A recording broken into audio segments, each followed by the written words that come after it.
This is the Book of Dad with Robert Benson, an upbeat weekly review of personal anecdotes, helpful tips, and communal chat about the ups and downs of parenting. Your host, Robert Benson, knows that being a dad is not easy, but this show is for all the dads just trying to do their best. Now, here's Robert. Hey, welcome to the Book of Dad radio show. This is Dr. Robert Benson. As always, before we get started, we want to say thank you to Jehovah. Thank Him for His Son, Jesus Christ. Thank Him for our families. Thank Him for our work and our ability to do the things we are able to do. Life is Spirit Online, only on NASCA Network, the Book of Dad radio show. And, of course, I'm hanging out with none other than my main man, Eddie G. What's up, Eddie? Hey, sir. How you doing today? I'm doing pretty good, man. Hey, Eddie, you know, it's post-elections, that midterm election just took place a couple months, maybe a month or so ago. And we got a lot of smoke cleared and a lot of stuff going on, huh? Oh, it's never-ending battle, my friend. Yeah. Well, today we've got somebody that's going to hang out with us and hobnob and talk to us about a couple different views and a completely different view than most people are familiar with, huh? Yeah, and that's good. We need more perspectives, and we need some new ideas on where we need to go with politics, because right now it's just out of control. I see. Well, speaking of that, and speaking of which, we are going to bring in none other than Mr. Victor Tiffany out of Ithaca, New York. He's the co-author of Bernie or Burst, Pioneers of Electoral Vote, and he's also the author of an article that was called Standing on the Edge of the Next American Revolt, or that revolution? But anyway, Victor, I'm going to let you explain everything and talk to us a little bit about your stance, and we're going to have a great conversation about politics and some different views, as Eddie just indicated, about the political thing and where we're going as a country along those lines. Victor, good morning. Good morning, Robert and Eddie. I appreciate this opportunity to try to explain this fairly revolutionary and innovative approach we took in 2015 and 2016. Bernie or Bust expressed a form of electoral leverage, essentially telling the Democrats, both the superdelegates, in particular the superdelegates, but also the voters, that if the nominee for president out of that party in 2016 was not Bernie or Sanders, then we would either write them in anyway as a protest vote, or we came around and realized that was a flawed strategy. We'll vote for the Green Party candidate, Dr. Jill Stein, because her platform was very much in alignment with Bernie's. And essentially this strategy, this leverage strategy, is a way of drawing a line, ideological sands that says, here we are on the progressive side of this line, and we're not crossing over because we don't have time anymore for neoliberal candidates like Hillary Clinton or even Governor O'Malley had he won the primary. It had to be, let me put it this way, we weren't political revolutionaries because of Bernie Sanders. We were Bernie or Bust because we're political revolutionaries, and that stems out of that article you mentioned I published on New Year's Day of 2015, Standing at the Edge of the Next American Revolution. You know, that's a great point, because that begged the question for me, which is that you're not necessarily idealist, if you will. You're backing a particular individual and their ideals. Is that true? Yes. Last time around, that is what Bernie or Bust was about, correct. Okay, so along those lines, let's circle back just a second, because we want to get to know a little bit more about yourself and why should we even listen to you, Victor. Talk to us. Sure. I have a master's degree in social science from Binghamton University, and years ago I was involved in the nuclear freeze movement to try to stop the nuclear arms race before we blew up the planet. And then I got married some 11 years ago now, and things settled down a bit until the Supreme Court passed the Citizens United decision that gave transnational and large American corporations the right to participate in our elections. And elections aren't supposed to be aren't supposed to be an aspect, a consideration of corporations. They are for people, right? So I got involved with Move to Amend to overturn that decision through an amendment to the Constitution. I was writing for that Amendment Gazette where we published Standing on the Edge of the Next American Revolution. And we were pushing New York State legislature for a resolution to Congress calling for Congress to pass such an amendment, which happened actually in 2015 when we sort of had our backs turned. We were focusing on Democracy Spring and the Bernie or Bust effort. A Republican in the who was supporting us. We needed two. We only had one at that point. He talked to one of his colleagues and got him to sign a letter to Congress, and we managed to make New York State the 17th state in the union to call on Congress to amend the Constitution and overturn Citizens United and all related decisions. So that's kind of my background as an activist. Mm-hmm. I was the statewide coordinator for Move to Amend for 1 year. And then Bernie Sanders came along and framed his candidacy as a political revolution, at which point I realized, having published Standing on the Edge of the Next American Revolution, realizing for a variety of reasons that we need a revolution in this country, none fewer than the study testing theories of American politics, elites, interest groups, and average citizens by Martin Gillens and Benjamin Page came out in 2014, which made the point, using research and political science, that what happens in Congress happens because elites want it, or powerful interest groups like corporations or interest, like large corporations. If they want it, it gets passed. If the American people want it, it's not going to get through Congress. And that was a big part of the reason I came to the realization that we weren't going to get the people we needed elected. We had to have instead a revolution. I see. Eddie? Well, Victor, one thing that really happened in 2016 was a lot of issues you discussed were really brought to the forefront. We were out following a lot of the protests, doing some interviews, and it was kind of an awakening of the political mind for a lot of citizens in America. There were so many issues that have always been there but weren't really in the forefront, like as you talked about corporate financing and elections and things like that. And the thing I loved about what Bernie was doing was he brought out what was going on, and at the same time, it seemed like there was an awakening of the spirit. And even though we're in the situation we are in now, do you think that revolutionary spirit is stronger right now as far as going into the next election, or do you think it needs to be built up more? Both. You're right. It was Bernie who sparked this awakening, by and large. A lot of people didn't realize the extent to which the corporate mass media controlled the narrative about what we believe and how we understand the world works. And as a result of his candidacy, a lot of people woke up. A lot of people realized, holy mackerel, Trump is wrong about many, many things in our view.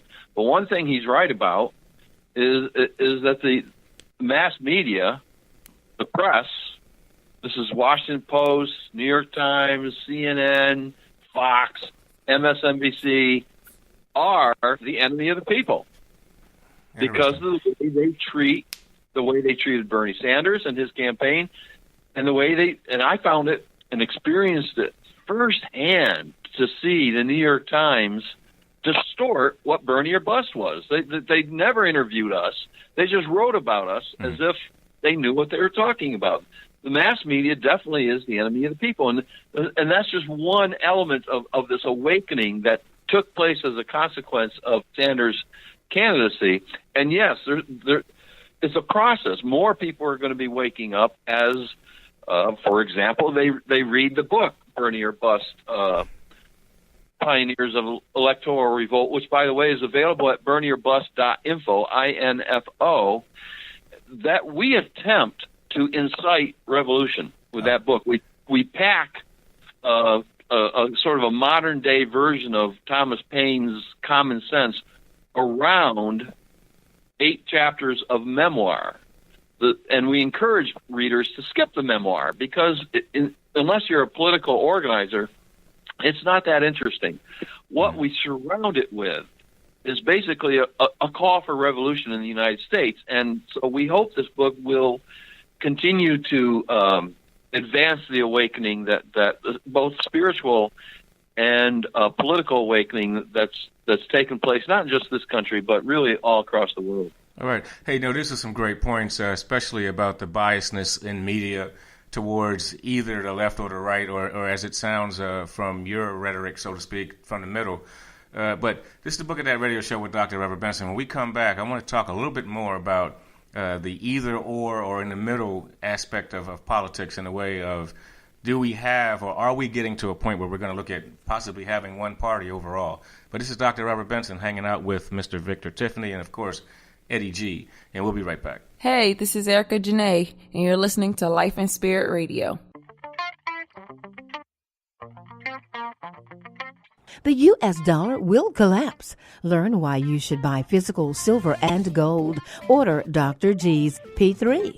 Plan, prepare, protect. Visit www.ygliv.com or call 800-705-6840. Hey, welcome back to the Book of Dad Radio Show with Dr. Robert Benson and Eddie G.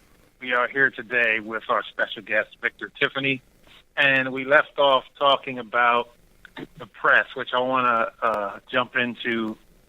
Victor, I learned, a friend of mine, he opened my eyes as well, because what you were saying about the press is really an American press issue, where the control and the narrative is directed in a certain way. Because one thing my buddy does is he makes sure he watches international news, and you can watch a story in America about what's going on. Let's say, for example, in the Middle East, and the story will be completely different when you hear all the facts. One reason is of bias, but the other reason is commercialism. So here in America, what happens is you watch CNN and those guys, and you'll hear the same 5 stories all day, each show, hour after hour. There's so much news going on, and what happens is they don't get into the fine points of the story, so they don't tell both sides, as you said. And I know Al Jazeera had a channel that was Al Jazeera America for a while, and what they did was they told the whole story. They let you see what was going on behind the scenes, and that's something that we don't get here, as you said, because of the commercialism. It's all about ratings. It's all about sensationalism. And what can we do to educate people? Because that's part of the problem of what we have in the biases in America, because people gravitate towards the news that they like, and we end up with a left news and a right news. But we never have a right news, which is telling the whole story. What can we do about that? I'm not sure there is a good answer to that question. In the book, we recommend, near the end of the book, revolutionary media, certain groups that we encountered who were telling the story about Bernie or Bust, people we came and found we could trust to tell the truth. When corporations are paying any media outlet, they're not going to keep advertising on that media outlet if that station or channel tells a story that the corporation doesn't want to hear. So there's a narrowing So you don't hear stories on the right, and you don't hear stories on the left very well. But in the book, we point to primarily left progressive organizations. I want to point to one in particular because she is so good at bringing up the spiritual aspects of this awakening that was referred to. Her name's Caitlin Johnstone. I encountered her during the primaries of 2016 as a writer. I've never spoken directly to her, but I have messaged her on Facebook. She's an Australian who writes about American politics, and she is really one of the most insightful and hopeful and enlightening writers out there. She has her own website, so it's Caitlin Johnstone, and she's one who really does, I think, advance this awakening that's taken place, both politically and spiritually. But as far as, I think it's up to us to get the left and the right. I watch a Fox News program called The Next Revolution, hosted by Steve Hilton. Right, he's a Brit and an immigrant, obviously legal immigrant. He would have to be on Fox. And he has a book out that I find pretty interesting that combines ideas of the left and the right. And I tilt my hat to him for that. I'll just give one example. He talks about a living wage. Corporations should pay employees a minimum of a living wage, whatever that is in a particular area, because New York City has a higher living wage than some small town in Mississippi or Missouri. And then that's countered by a tax policy that cuts their taxes. So they don't have to pay as much taxes, and therefore they move that money into low-paid employees. Right? It's a combination of left-wing, progressive living wage thinking and right-wing, cut corporate taxes thinking, right. which I think is the kind of thing that we need to do. But I don't think you're going to get it on any single network. I think it's up to citizens to go to progressive sources of news like Truth Dig and Truth Out. Lee Camp is listed. He's a comedian, for heaven's sake, but he tells more truth. He was telling the truth about the Trans-Pacific Partnership in a way that just about no one else was until Donald Trump came along. And then another reliable source of information is another comedian, Jimmy Dore, who's with Young Turks. But he doesn't give the Young Turks sort of angle on things. He has his own perspective, and he was pretty much Bernie or bust, and was making the argument at the time for Bernie or bust on the Young Turks. But again, the Young Turks is another media outlet that never came to us and let us make the argument that we were making, which was innovative and unprecedented in American history. We were trying to crack the two-party system by using this kind of leverage that comes from a mass movement, an electoral mass movement. It didn't persist after 2016. It was there. It was an influence, and now it's gone. And then we have to do it all over again for 2020, build another electoral mass movement. But this time, we're not going to be pioneers. This time, we're not starting from scratch. Right. This time, we have experience under our belt, and we have an email list of 48,000 subscribers to our newsletter. So we're way ahead of the game from where we were 4 years ago. That's interesting. And we're going to be applying leverage again. Okay. Hey, well, let me jump in here real quick and say this. I like what you said about comedians. Comedians can be facetious and tell the truth simultaneously. And to piggyback on Eddie's point about capitalism as far as newscasts go, I see that as analogous to executive producers in movies. The guy with the money makes all the decisions or has a heavy impact on those decisions. And as you said and alluded to, Victor, that they're not going to continue to sponsor those shows unless the rhetoric or the content is of interest to them, and it's what they want to be said is being said, and not only that, advertised, if you will. But right. Let's talk a little bit about the propensity. interject there for a second. Case in point, when's the last time you heard Chomsky on MSNBC or CNN? Right? They're not going to let him on, or Ralph Nader. Right? These are voices that just aren't allowed to be. They're not contained within the narrow confines of what the commercial mass media will allow. I see. That's a very good point. And I just want to know, what do you think the possibility or propensity is for us to narrow at the top to an ideology that's a combination of both sides, the left and the right?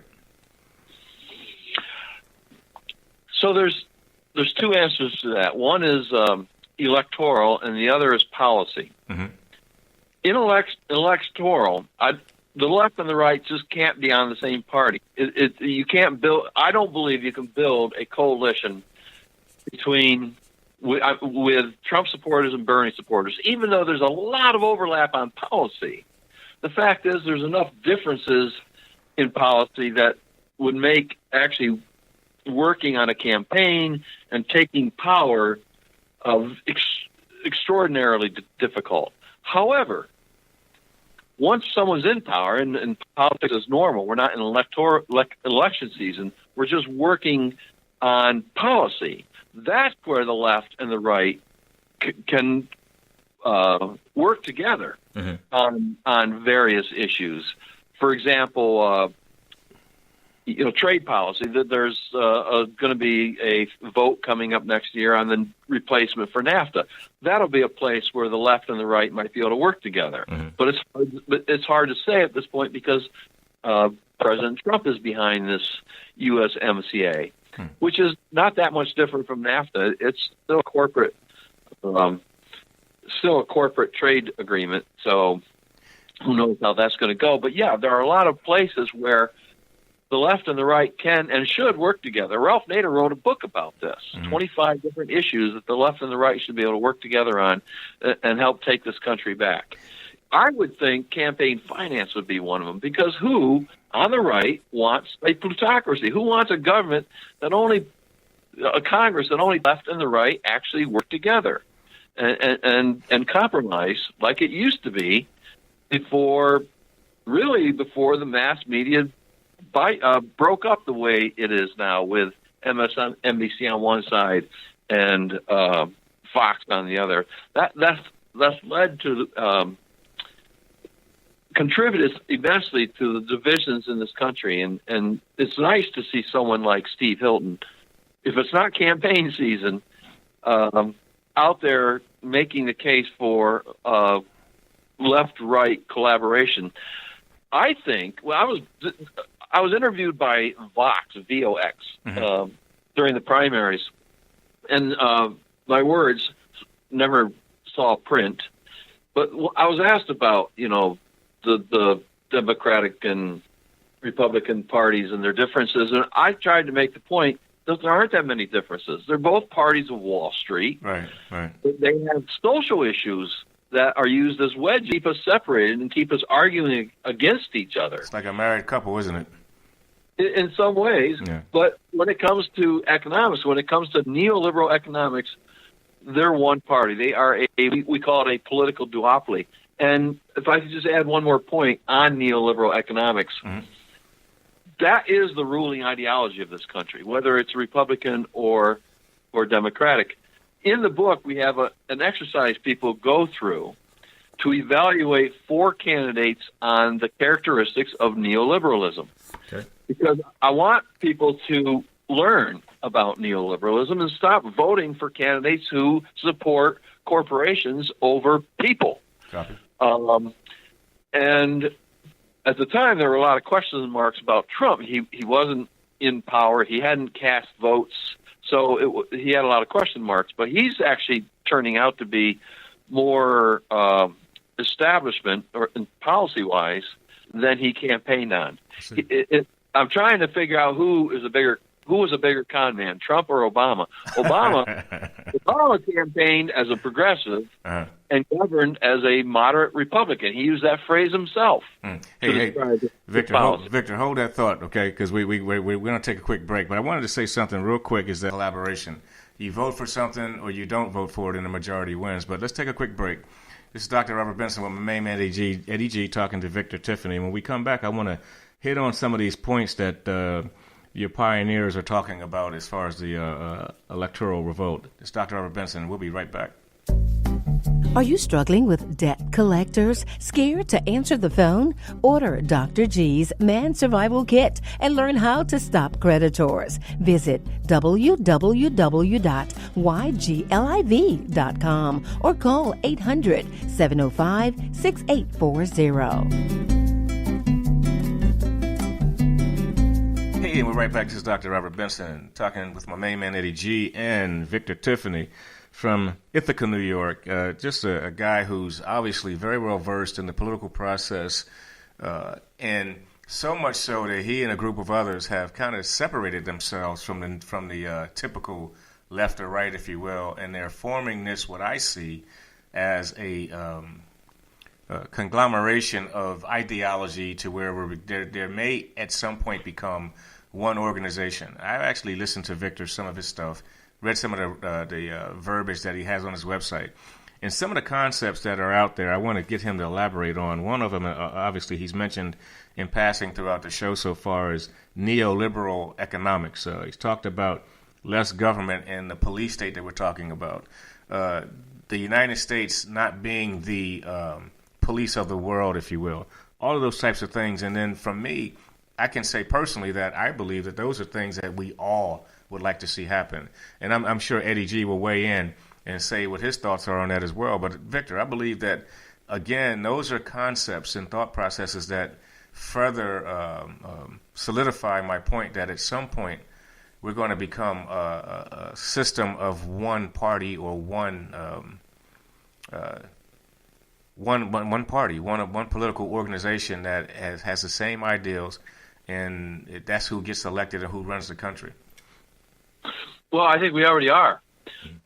In Burn Your Bust, I make the strong recommendation for people to go out and find, search online and read One Party Planet, which describes the world order we have as a neoliberal world order with certain characteristics put in place by those advocating for this kind of political philosophy. So in our view, the establishment Democrats and the establishment Republicans have a single party, or at least a single political philosophy of neoliberalism. Now, some are more extreme than others. Some want more privatization, some want more deregulation, but by and large, those are two of the characteristics of neoliberalism that are shared by, again, the establishment. So my view is we don't need a single party. We have a single party. What we need is a populist party that actually represents the people. Okay. That's unique. In a plutocracy, that's kind of a new and innovative and revolutionary idea. Oh my goodness, a government that actually represents the will of the people. How do we see that about it? You're right. And that's how everything was set up to operate, but somehow things started to drift and money took control, and it's not a system that's controlled by the populace. As you said, it is controlled by special interests, and I think the big problem with that is how long will it take? I have a question in relation to that.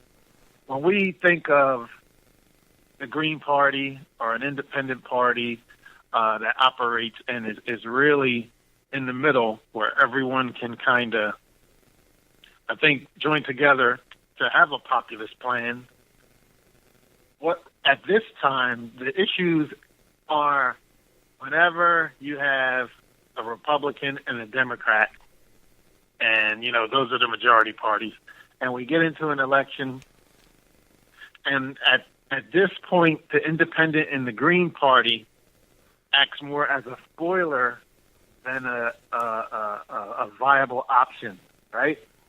How long will it take for that to change where, we actually have an opportunity for that middle ground to be powerful enough to take over? How long will that take to make that happen?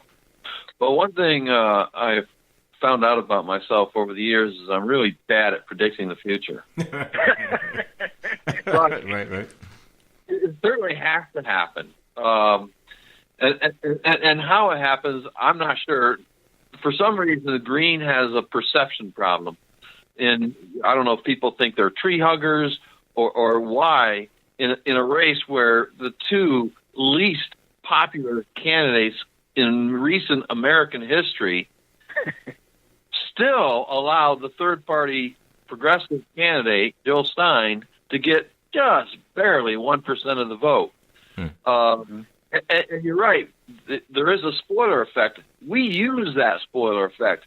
We very intentionally make the promise. Look, if you don't do things, if we don't get in 2016, if Bernie Sanders is not the nominee to the Democratic Party, we will use the spoiler effect and sabotage the chances of the neoliberal establishment candidate from getting elected, and we plan on doing that going forward. So one answer to that question is we will the leverage will serves to crack and tear down a major party that refuses to go along with what the people want, what the mass movement is calling for. If it goes along with the mass movement, then we can get some problems solved by getting people in Congress and in the White House who want to solve problems. That's part of the problem. We have people in there who cause problems. And that would be neoliberals who protect the interests of private corporations. So, again, the idea of leverage is, to the Democrats, we will strengthen your party, we will work as one, and work together to get problems solved or to get a candidate elected and back his or her agenda, or we will help destroy this party. We will help escort that major party, that neoliberal major party, to the dustbin of history and toss it in with the Whig Party. We are really serious about essentially backing the agenda or the political strategy of our revolution, the organization that Bernie Sanders started. But the difference is, we're not. If the progressives don't win the primaries, we're just not going to be with the Democrats. There's no reason to support neoliberal, especially someone like Hillary Clinton. We argued, and this is a case we argued in the book, is probably perhaps the most controversial part, at least for some people, of what we argued in the primaries and what we argue in the book, which is that Hillary Clinton was actually the greater of two dangerous candidates. She wasn't a lesser of two evils. I don't like using the word evil. I explain this in the book because I transcribed the speech I gave at the Burn Your Bus rally in Philadelphia. We don't like using the word evil because, one person's evil is another person's good. It's in the eye of the beholder. Right. So we just speak very specifically about the dangerous policies. Hillary Clinton wanted a cold, if not hot, war with Russia. Trump at least campaigned on the idea of getting along with Russia. That made him less dangerous than Hillary Clinton. And then on trade, we talked a little bit about the Trans-Pacific Partnership, neoliberal trade agreements. Trump was against the TPP, and Hillary Clinton claimed she was, but we just didn't believe her. We saw her lie about her position on NAFTA when she ran against Obama in 2008. That was on record. We had her very clearly saying when she was First Lady that NAFTA would be great, and then when she ran in the primaries against Obama, I've always been against NAFTA. But she was lying, and so we felt she was lying in 2016 about her opposition to the TPP. And that TPP, if Russia tried to come along and impose on the United States what was attempted to be imposed by that neoliberal trade agreement, we'd go to war with them. It was a fundamental transformation. I'll use Obama's phrase. It would have been a fundamental transformation of the United States legal order into a corporate crafted legal order. Wow. It was scary. It was terrifying. and again, one of the reasons we need a revolution is to get rid of this neoliberal establishment and get either. My inclination is progressive, because those are the people who solve problems, and we have many very serious species threatening problems that we're faced with right now, and the people who are politically oriented to solving those problems are historically in the United States progressives who have been marginalized. 120 years ago, progressives were the mainstream. In the 1904 election, there were 4 candidates. 3 of them were progressives. I'll tell you what. Hey, Victor, one thing I want to mention, and I want to touch on this when we get back and do the final segment here and sum things up, is this term limits. And it sounds like a lot of what you're talking about is just a paradigm shift. And one of the things I think that are contributing to this heavy paradigm that we have on numerous ideals and policy implications and such is the fact that we've got people who've been in these positions for decades at a time. And Eddie and I alluded to this on another piece we did right before the election. But let's put that in the back of our craniums there as we get ready to come back from this last break here. This is Dr. Robert Benson with my main man, Eddie G, and Victor Tiffany, who a passionate, in-the-middle guy with some definite ideals about Bernie Sanders. But I'm trying to get him to give us a name about this next party that's coming up. We'll be right back. Great day, everybody. This is Dr. Gilbert Coleman, and I'm coming to you with some of the most exciting news ever. I am coming to you with the news about a book that many of you men, and even some of you women, have been asking me about for years now. Finally, it is in the making. Transforming the Minds of Men, the book, is soon to be released. And therefore, I want to make sure that all of you will be able to get your copy of it. A book that is going to address male life skills, a book that also is going to address some of the issues that men face on a daily basis, even issues that we face with the women in our lives also.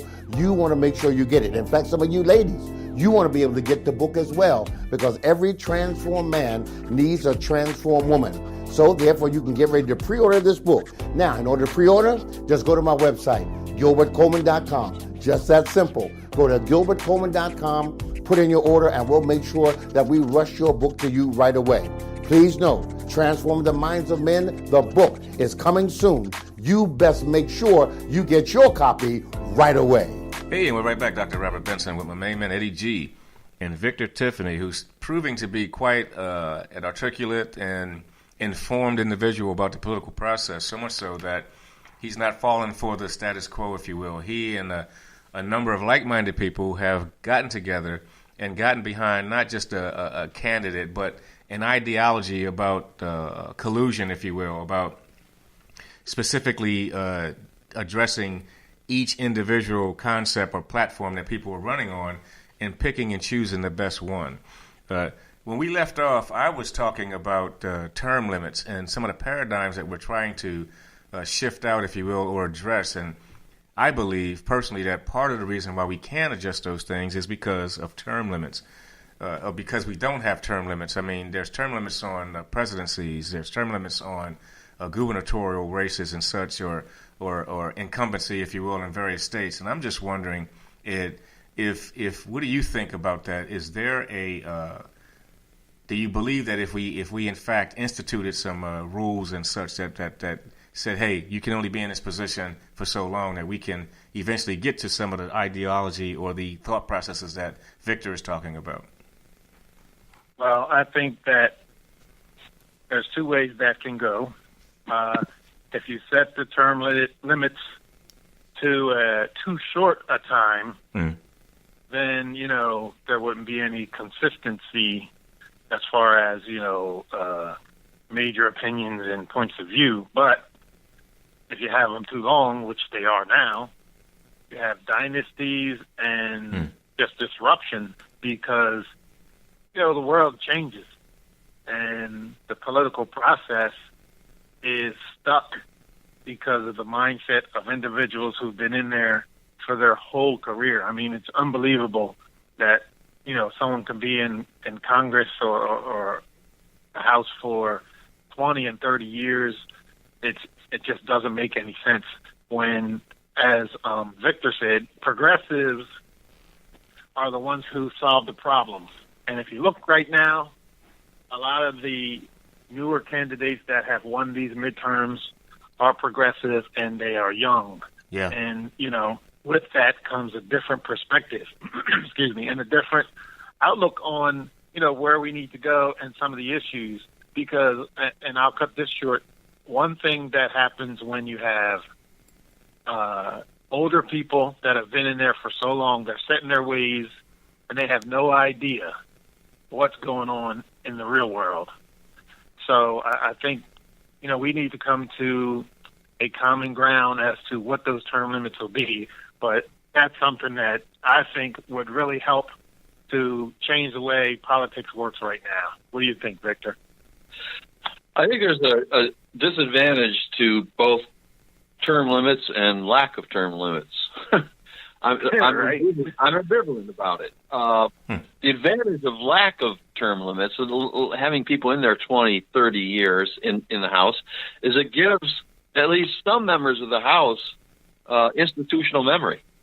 Right? If term limits are low, as suggested, then that memory's gone. People won't remember mistakes that were made in the past unless they're historians or history buffs or whatever.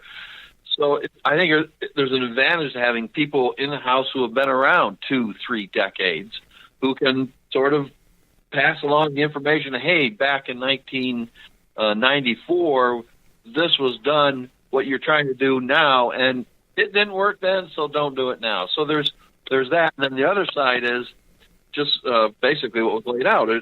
There's a problem with lack of new ideas and lack of fresh blood and spirit, if you will, in the House and the Senate if you don't have some kind of term limit. So I'm pretty ambivalent on this particular topic. Interesting. Yeah, and I agree. I think you do need, that's why I say we need a middle ground, because if you just have new people all the time, and you have no experience. Right. But on the other side, if they're in there too long, things get stuck. Because, as you said, you can pass down the information. This didn't work this time, but it doesn't work for presidents. Because if you look at Donald Trump, what he's doing, the same things that have been tried before and didn't work before, and, it doesn't make a difference. Yeah. So some people are going to hear and some are not. But thanks for your input on that. Well, let me just point this out too, though, is that another thing that's always going to contribute, regardless as to who the incumbent is, are lobbyists and people who are constantly on the outside.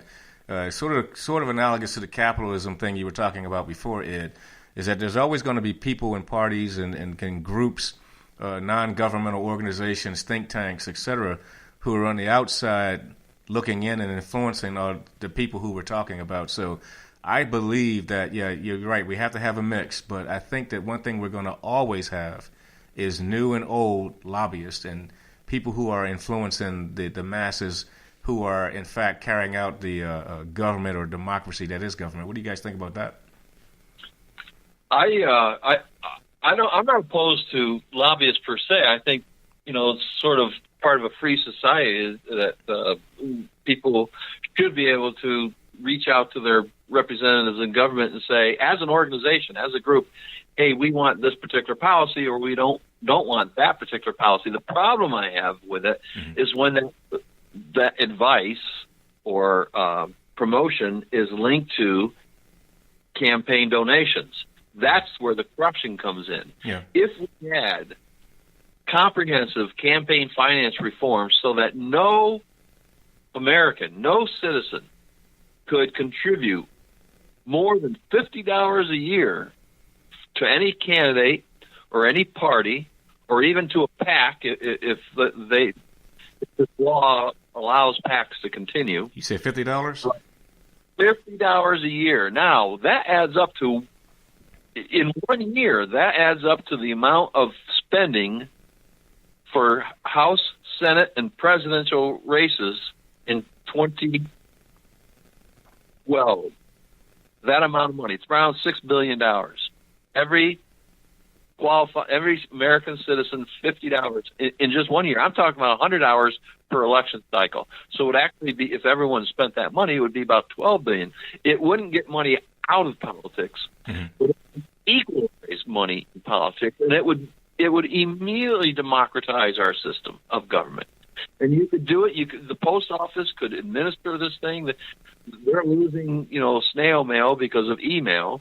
So this would give them a sort of a new function, breathe new life into that organization, and they could administer this thing and make sure everyone has their $50 voter debit card, and so forth. It's something that. Also, by the way, combines this idea of a voucher combines conservative ideas with progressive ideas, because the idea of a voter voucher comes from a conservative who's been advocating this for years. I unfortunately I can't think of his group name, his organizational name, or the main organizer off the top of my head, but it's a combination of what they're proposing and what more progressive Professor Lawrence Lessig argues for in a TED Talk. He combined those ideas and came up with this strategy where every citizen gets the same amount. We all get one vote. We should also all get the same amount of money to participate. That would be political equality for all. That's the principle that drives our organization, Revolt Against Plutocracy. Interesting, very, very interesting. Okay, all right, Vic, that's a great point because, like I say, it's even. It's across the board. It's analogous to representative bureaucracy. I mean, people try to govern and police, et cetera, themselves. But I want to touch on a couple of the concepts you guys talked about within a talk you did before, where you were talking about controlling police states in different areas where you don't think you guys seem to think that there's a little bit too much police control. People are being executed in the streets by police officers without due process. Elaborate a little bit more about that, if you would. Well, I think it's racism. I mean, I'll just say it flat out. I think there are too many racist cops who pull the trigger first and ask questions when it's way too late. And I don't understand this need to fire. I think there's bad police training. It's not just racist cops, but bad training. I mean, why are they shooting? Why are they pulling the trigger 5, 6, 10, 11 times when one shot in the leg might be enough to stop someone from, coming after you with a knife or whatever? It's just ridiculous that they shoot to kill. It's just bad training. And as far as I'm concerned, it can be fixed. And it doesn't seem to me like this would be a very divisive thing. One thing we recommended for the midterms in our strategy that we use then is for in the case of every police use of arms that leads to a fatality, an independent prosecutor is brought in to examine that killing to make the determination if the policeman was acting in genuine self-defense or should be criminally prosecuted, rather than the way it's done now. We just don't think that's acceptable. Yeah, I agree with you. Much of it is just you can't have someone conducting an investigation on themselves. It's not, it's that simple, because it's just no way to bracket. And what bracketing is taking measures to protect against your own bias, and that just does not happen in these cases. I mean, but we don't want to turn this into a discussion about a very sensitive topic, obviously, that we could talk another 2 shows about. Come on now, Ed. Well, you're right about that. But I do agree with Victor's perspective on training. Mm-hmm. There are, racist cops out there, but I think the majority of the issue is how you're trained, because you can be in a situation where your life is in danger, but I've seen situations, there's not 1 or 2, but a lot, where, you may have someone in a mental health situation or someone who has a knife who is 20 feet away and, he shot 30 times instead of, just one kind shot of taking him down. One shot to debilitate him, and then it should be done.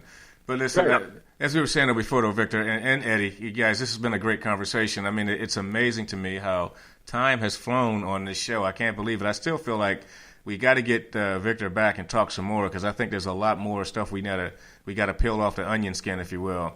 But Victor, would you be so kind as to tell us how to get in touch with you and some contact information? Sure. We have a Facebook page. That's how corporate media did reach out to us when they found out about the size and strength of the Burn Your Bust pledge in 2016. It's called Revolt Against Plutocracy. I don't know how much longer we're going to survive on Facebook. There's a lot of purging going on of dissident organizations. So we're also out there on Twitter. I am at Burn Your Bust. And you can find Revolt Against Plutocracy on MeWe, the social platform. You can find it on, what are some of the other ones? Just Inform, JUSTNFORM platform, Media Revolt platform. So we're getting around. We're going to be using more different social media platforms for our strategy for 2020. But yeah, you can get a hold of us on any of those. You can message us and reach out to us, and we'll get back to you. Outstanding, Victor. Now, one last question. Just tell me the name of that party that you guys are putting together. You said something about it before. Yeah, the people trying to bring together the Greens and other progressive organizations. It's called the Progressive Independence Party. You can find their platform or their website online, and they might represent eventually a strong enough alternative to these two neoliberal parties that we have in place to actually challenge them. I don't know if 2020 is the year they will rise to that point, but eventually, if if our revolution isn't successful taking over the Democratic Party, then it's time to just walk away from the corporate neoliberal order and go with something like the Progressive Independence Party. Well, Victor, thank you so much for hanging out with us on the Book of Dad radio show. And as he said before, this party is called the Progressive Independence Party, and we're going to stand by for news on that. Eddie? Hey, I really appreciate you coming on. Some great information.